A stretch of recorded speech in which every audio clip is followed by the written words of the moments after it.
So I want to introduce my wife, Melissa Fitzgerald, co-founder of the England Grassroots Institute, and Jen Grue, one of our more fascinating students who's come through in a while, and she knows just about everything about all kinds of herbs.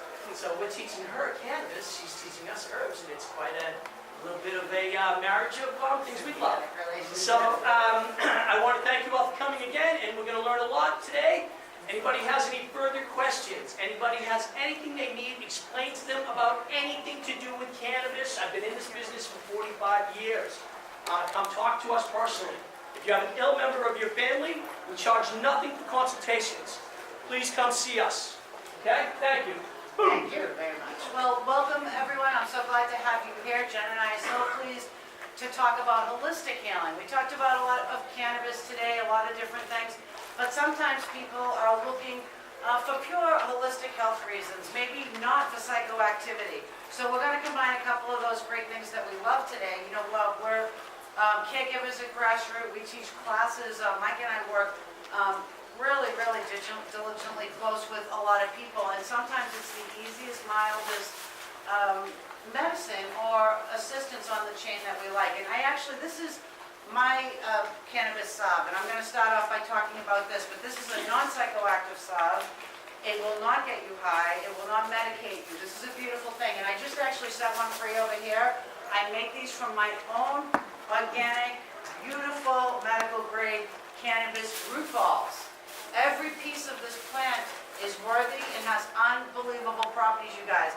I'm going to set this one loose over here, and I'll let you know that we use this for so many reasons. We use it for body pain and inflammation and psoriasis and skin outbreaks, but I actually use it on my cuticles. It's a fabulous moisturizer. Every product that I use is organic, and right down to including my own grow that I control. This is organic indica high-grade cannabis medical grade that we grow for our brain cancer patient, Aaron. I don't know if you know Team Aaron, but we had him in here today, and we're having a lot of success with Aaron, and his medicine is of the highest quality that we could get in the entire East Coast, and we had to do it ourselves. This is what I make my salve from. So I'm going to set this free over here. Again, this isn't non-psychoactive. I already had a question about a drug test. These salves are not meant to medicate you in that sense and not meant to make you fail a drug test. I make them with cannabis roots, and there are no cannabinoids in cannabis roots per Proverti Lab. We used to start off several years ago when we were all new to this, saying, gee, should I use my male roots or my female roots? Am I waiting for my plant to finish and then taking that great root ball and doing something great with it? So we had Proverti Labs come into New England Grassroots Institute a couple of years ago, and they blew our room away. We asked them to come in for a 20-minute talk to our advanced grow class. They stayed for about 4 hours, and all of us just could not believe the science. So I really urge you to go talk to those guys. We are all about science, and we're learning all the time. So we want to learn together. And if anyone has questions, or if I'm not sure of something, I'm just going to let you know. But eventually, we thought originally, this is a regular old cannabis root ball. This is not too big. This is actually most of the full root. I'll probably cut some of this off. I'm going to show you what I use. We used to say that the forerunner of what was the medicine in this was CBG, cannabigerol, which is the forerunner of all cannabinoids. And then Proverti started to, they came into our room, and every grower there was like, well, is it our female root balls or our male root balls? What are we doing? And they, at that point, said, you're asking the wrong question. It's not cannabinoids. It's chemical compounds and flavonoids. And they were like, we're still doing more research. And they're like, there are medicinal qualities in these roots, and we still don't know, because we're in a bind. We've heard a lot about hemp coming forward. These are my cannabis roots. You can do a beautiful hemp salve. And I have a couple of examples here. This is Hempies from California. This is a phenomenal company, and any person can go online, call this lovely woman. Her name is Darcy Stoddard, and they can buy this. You don't have to be a patient. You can mail it right through the mail and not be a criminal. This is a hemp product, okay? So this is the difference, although both non-psychoactive in this application. So I just want to let you know, if you're wanting to leave here today, you can go online and get fabulous lotions that are medicinal for psoriasis, for itching, for sunburns, for topical problems. So like Grassroots, we do a class on this, and people instantly come back better with this. It's so simple to do, so I'm just going to talk about this a little bit. This is about 3 small indoor root balls. We do a lot of grows where that's why I kind of want to show you, you know, you might look at one of Paul Brennan's root balls, who actually won the root ball contest from hempies across the whole country this year. Wow. I think It was 60. it was taller than me, right? It was over 66 inches or whatever. But no, these are my beautiful little roots, and this is just good for me. And a lot of my students bring me these as presents. Instead of an apple, they bring me root balls. So you might be like, Melissa, can it only be hydro? Can it be in my soil? What's up with that root ball? It can be your soil. I'm a soil farmer. I haven't done hydro in 30 years, people. So I take a nice root like this. I would take my pair of scissors and I might cut it off right here. I would bring it outside and blast it with a hose and lay it in the sun, and I come back with a nice dried product, you guys. And it cleans very nicely. You might be like, it came out of the soil and the mud. No, Melissa. I'm going to pass this around and I'm going to show you. This is about 3 root balls cut up. I use this example all the time. I could make so much salve out of this pile of roots, you guys would be like, what? So here's a tiny little root. Do you see this is one little plant? And you're like, but I grow baby plants, Melissa. I'm not some crazy big gardener. Well, this is a beautiful, beautiful little white root. I would use this and make a bucket full of salve and be so happy, you guys. So I just want to encourage you to understand that. I'll pass this around. Please don't open it. But just to give you the idea that that amount of root makes you a great product. It makes tons of it, tons of it. And also, it's one thing that's kind of ironic that comes up a lot in these classes is we can all, most of us kind of access cannabis at one level or another, maybe through our dispensary or our caregiver, or if we're a patient, we're growing for ourselves. But most people can't get roots. Suddenly we've got a product that people want. People always say to us at Grassroots, do you sell roots? I'm like, oh my God. I'm like, quick, get a root manufacturer in here. But most people, okay, so you guys might go home and say, I want to make salve. Where's my root ball? And then they turn to their trim. So I have a lot of cannabis salve up here that is actually made with cannabis because that's easier for you guys. I have the access to the roots. And you're like, but I want that great salve. What's up? People use their trim. And so this is more medicated. It has more medicine in it. Maybe the woman who asked me wherever you're sitting, this might make you fail the drug test. If you're still sitting in the room, I can't see against the light. But someone just asked me this question, and this one is the one that might get you in trouble at work. This is the one that's never ever going to get you in trouble at work. And mine does not have cannabinoids, but this is trim. All of them are great though. You pick your poison. We're just going to talk about it a little bit. So the bag I passed around, I would take that much root, and I like to use a nice shallow pan, and actually a student at Grassroots came up with this method. I always was in love with my giant lobster pot, and I'd fill it with roots, and for 3 days I'd be pouring in coconut oil, my base, and I'd need a bucket full, and a student finally came along, and they were like, how about you lay those out flat in like a lasagna pan and use 2 inches of coconut oil to infuse it, to pull out the properties, and I was like, yes, that's smart. So I actually have about 4 of these that are exactly the same, and it works great for me. I pour from one to the other as I'm doing my thing. So I would take coconut oil. I like pure, unrefined coconut oil. I love it. I like to stay organic, so let me just say that in case I don't mention it 10 more times. I like organic coconut oil. Believe it or not, as much as Walmart is the devil, you can get a fabulous jar of coconut oil for $19 that's organic at Walmart. I can't help it, I have to say it. So this is 54 ounces. I can make a 60-ounce batch with what just went around, and that's 30 jars of what I just passed around. I give those to my patients. They're happy, happy, happy. That's a really great money maker. It's a huge margin. You know, it's using every medicinal part of the plant. So this is something for down the road, something to think about for you hemp people, for you farmers. This is a great thing, and everyone really enjoys this product. Are you waving at me for a question? Yes. You said that you give them to your patients, like what kind of things do your patients have that are being used? My patients, most of my patients are very serious, and I don't know if you saw Aaron in here today. He's our brain cancer patient. And Aaron's been wearing a NuvaRing cone on his head for a very, very long time. He receives electric shock to his brain for a brain tumor that they grew by accident with experimental medicine over at Tufts. And his mom calls me all the time in tears that his skin is raw. What do we have that's organic for Aaron's skin on his head next to his brain tumor? Myself, right? He gets buckets of it. I have a lot of guys with rheumatoid arthritis in their knuckles that can't trim anymore, can't grow anymore, they just sit around like this all day. Personally, I am a surgery candidate and I have 4 herniated discs in my back, and I was on opiates for well over 25 years before I discovered how to make cannabis butter and melt it into almond milk and dose myself at night so I can sleep. And I have not done any pill, including a sleeping pill, in over 6 years, and I was on opiates for over 25 years. So I'm here to tell you, it's a great thing. I actually see, kind of as an aside, I see Amy, one of our students in here, who was a caregiver in Maine, a professional caregiver, and she just put out the best tincture recipe I ever saw. You blew me away with that willow menstruum, and it was 1 dose was equal to an Advil. When I got to the bottom of her whole recipe and it said 1 dose equal to an Advil, I was like, why would anyone eat these things that are ruining your stomach? I'm like, we just had a great talk about willow water. All right, so I'm just going to move on and say, if I were making a big old batch, I would melt this down, either in a little water bath, or if I was using glass, I could put it, into a water bath to take it down, or just chunk it into the thing, melt it down. The little bag of roots that's going around is the exact amount that I would use, and you can see it would fit very nicely now into this pool, right? It would just sit in this pan beautifully. That whole bag, and that's about 3 root balls, and I blast it clean with a hose. I'm not losing any properties. Blast it clean with a hose outside on my cement, put it in the sun, let it dry, and then I come along with scissors until the bottom of my pan seems appropriately full, and I'm happy with it.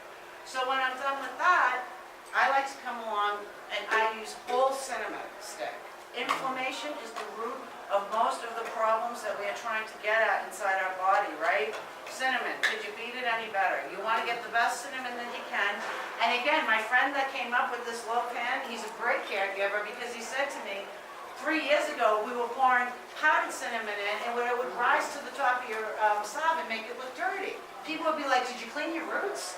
He was like, Melissa, why don't you lay down whole cinnamon stick into this brew and let it infuse, and when you do your strain, everything's going to come out and it's going to be beautiful. The salve that's going around is pure white, and it is full of whole cinnamon infusion for inflammation for your body. I take whole organic lemons, and in this batch I used about 6 of them. I soak them in ice water for 5 minutes. I soak them in ice water for 5 minutes. I chunk them up, but I leave that skin on. Every bit of the lemon is just as good as every bit of cannabis. And I actually had taken some notes. I was doing a little research, and when I started to look up lemon, I was like, we need to do a lemon class. I'm like, come on, man. I'm like, whole lemon is a fruit that contains flavonoids, vitamin C. It's an antioxidant. It has cancer-fighting properties. It's antibacterial. It's good for your skin. It's good for your hair. Good for your teeth. It's great against inflammatory arthritis. It's for ingestion. It's for digestion. It's a blood purifier. Helps break a fever, flu, cold, throat, infection, skincare. It's a natural antiseptic. So lemon, wow, in everything I eat and everything I make.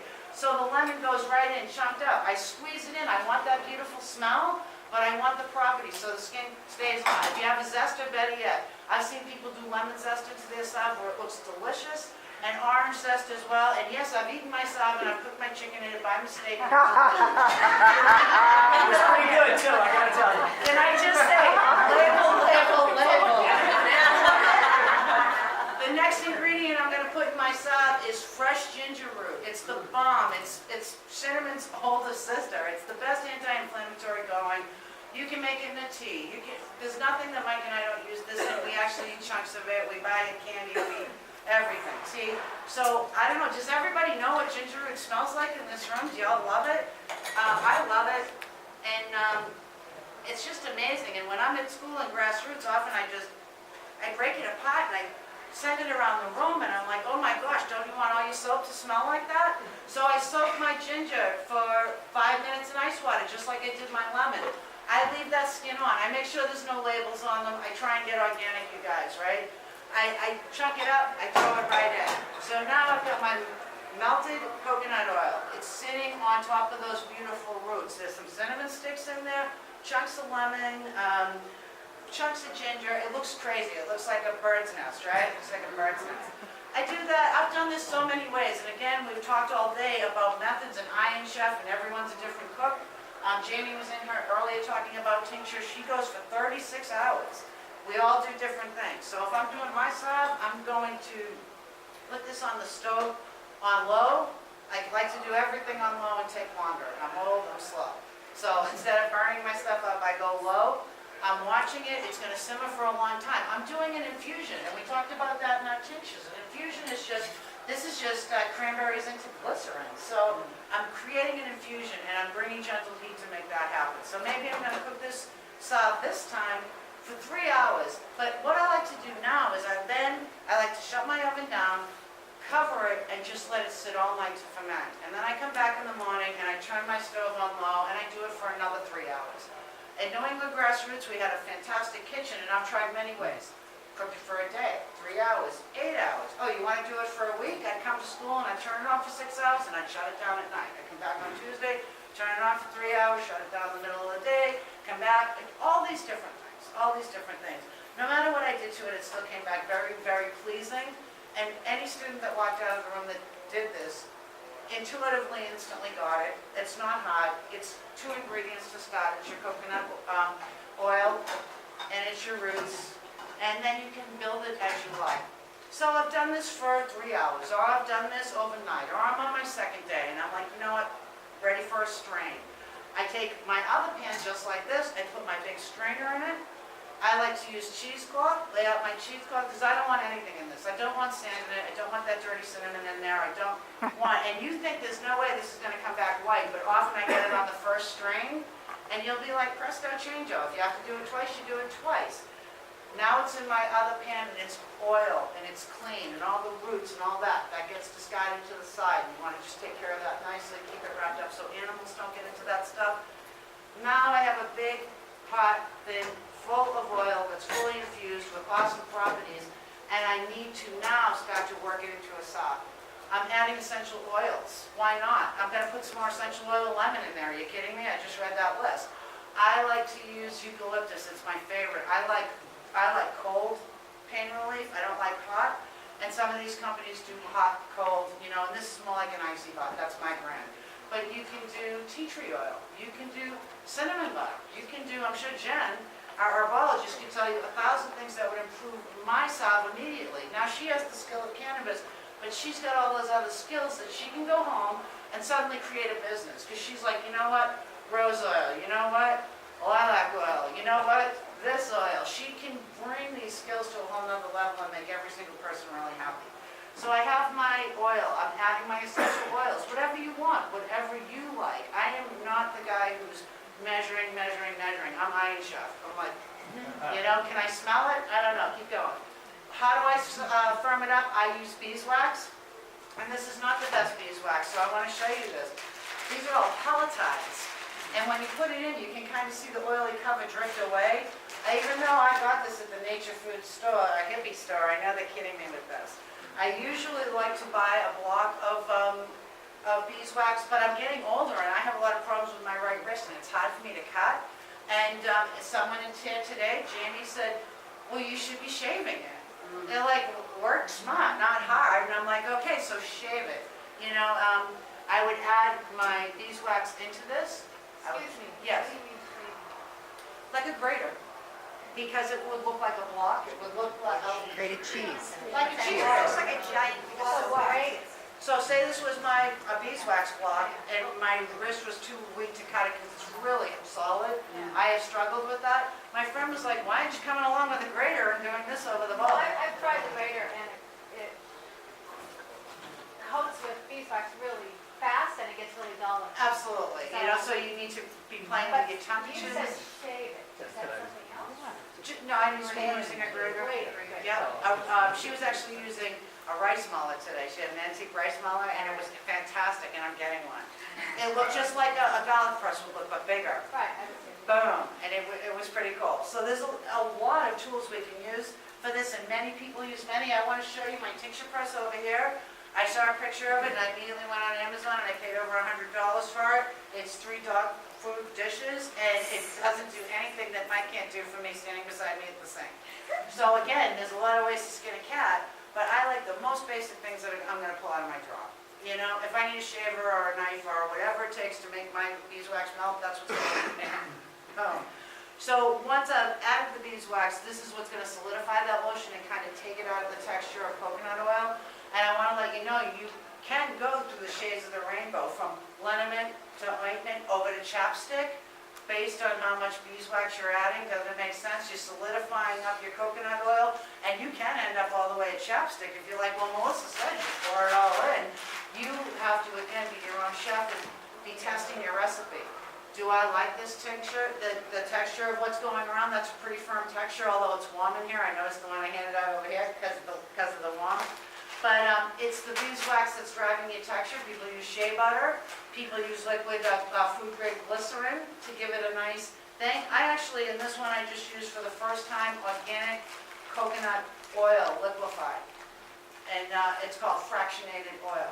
And it says it's actually a better carrier or topical, although it's kind of like reverse osmosis. They've put it through, they've processed the coconut oil, brought it right down, but they say it becomes a better carrier because when you're using it, you're coming on to re-add in the things that they took away anyway, the vitamin A, the vitamin E. It's coming naturally, usually whatever you use it with in the next round. So basically, I end up with a pot of hot oil. It's full of beeswax. I've already strained it. It's got my essential oils. Maybe I add a little bit more in the last step. I take it off the heat and I let it cool for quite a bit because please remember, hot oil is extremely, extremely dangerous. I actually have a burn on my foot that went right through my sneaker and my sock, and it's fine, but it's one drop, hot oil. Be careful, wear your gloves. If you're new to this, when you're doing your straining, as you said, it's kind of easy to deal with all these mediums when they're warmer, but it's a double-edged sword. You don't want to get burned, and you need your gloves on. And when we're dealing with cannabis products, you don't want to touch a patient's stuff, but we're trying to warm it up a little to make it more looser, easier to work with, that kind of thing. When I'm done with it all, and I have it at the appropriate temperature, I just jar them, and this is the jar that I use. I just use a nice jar. I like that it has a sneeze guide. I have a little block inside, and then I cover it. Stays quite nicely. People love it. We use buckets of it all the time, and I tell you, if you go home and make a salve, you'll instantly come back a better salve maker. I've never had students in front of me that came back and said, I don't even know what you said, because I'm like this, melt it down, throw in some roots. Is it a handful of roots? Tell how much roots you have that fit in the bottom of your pan that's submerged by your coconut oil. You know, very little amounts. Like I said, what I passed around, I could probably turn out 40 bottles of salve out of that small little 3 root balls, and I even showed you one. It's a very small little one, and it's got beautiful clean roots. Of course I would use it. I would never discount a little root like that. I'd cut it right off with a pair of scissors, and it would go. No problem. So any questions on salve? It's great. It's a great skill. It's a great thing to do for your friends. It's wonderful. And again, hempies, phenomenal. Really nice. Yes? You had said that the lab worked up a profile for of what the root constituents are. Could you just repeat what those are again, please? So we were saying, hey, we started with saying, should it be male or female roots? Because that's a big thing in the community and that type of thing. But then we were saying, what are the cannabinoids in here? And you were saying, would this pass a drug? They said there's no cannabinoids in there. You're asking us the wrong question. And this was Pro Verde a year ago, who was out there. They said it was full of chemical compounds and flavonoids. So they're still trying to figure out the wonderful composition of hemp, and that's a whole nother 100-hour class. Hemp They is know there's amazing. flavonoids, and did they identify anything else? You'd want to go out and speak to the scientists at their booth about their lab testing for them, because this was their presentation, Okay. talking back to our students. And what they were saying is, we haven't had enough researchers to take away. We're all over here saying, is it a drug test? Is it cannabinoids? They're like, you're on the wrong questions, and that's because we haven't had enough freedom to have research done. Okay. So the only research they get to do is if Melissa sends a little thing of salve up to them and says, could you please check this? Or unless, they have a root ball salve, a farm out back, Right. unless a customer brings it in and says, here you go. They're waiting for people to approach them with product to test. And it's coming Talking about from... a root ball farm, wouldn't that just be a byproduct of all of the other plants? It's about, yes, and that's the whole point, is every bit of the plant is good, Right. right? So it's a wonderful thing, and the medicinal qualities are huge, and the takeaway there is they can't quite identify why, except I know why mine is so medicinal, because I've jacked it up with all the best things I know. Ginger, lemon, cinnamon in everything I eat and everything I make for patients. There's no reason I wouldn't put those three things in everything because inflammation is the root of all illness, right? Could you answer one last question? Which variety of cinnamon do you use for the best? You want to use the best that you can. I use rolled cinnamon. I believe Ceylon is one of the best. You really want to buy the best cinnamon that you can get. And I read a lot about it. 3 or 4 varieties. Again, I like to just buy the best organic I can. I like Ceylon cinnamon. You can buy a lot of articles about how it looks on the curl to determine what's good and what's not. Do you have any input on that, Miss? I use sweet cinnamon in mine because I use mine in my elderberry syrup. Ours actually look a lot different if you compare. Yeah, mine's wide open. Hers is wide open, mine's a lot tighter rolls. Mine, like I said, is sweet cinnamon. I order almost all of my herbs I off. can see it through mine. Yeah, I can.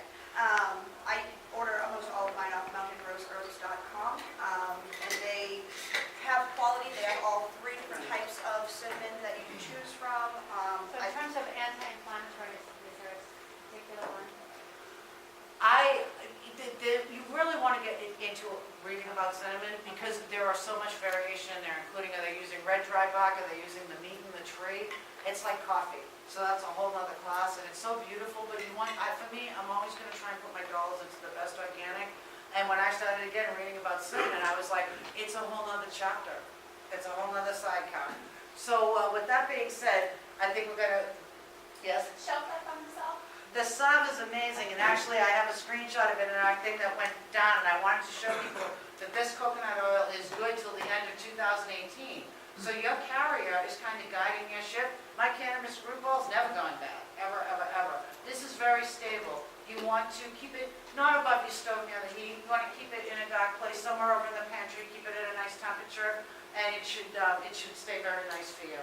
But you definitely want to pay attention to the start date on your carrier to be sure about that. So with that being said, we're just going to move on and say, Salve, it's amazing. And I want to do say that Jen, again, she does more non-psychoactive things. She came to school with us, and she has a bachelor's degree in her, what's your whole title, ma'am? Oh, goodness. I have a bachelor's degree in sustainable food farming with a focus on medicinal herbal medicine and alternative. We were like, we need to work with this girl. We're one thing, she's everything. You know, and that's why we can all learn some great things together. And I think from that, I'm going to kind of segue down and say, Jen does a lot of lotions, and she does a lot of fireside. She's more our non-psychoactive girl. She has an Etsy account where any person can go buy beautiful things from Jen, and I suggest you do. She makes the most amazing chocolate sauce on the planet, but she does lotions and salves and non-medicated tinctures. But firesides are a big thing at Grassroots, so I'm going to just talk on this fast, and then I'm going to hand it over to Jen. Firesides are an immunity builder, right? We deal with a lot of sick people, so at Grassroots we're looking for all those tweaks, you know, the cinnamon, the lemon.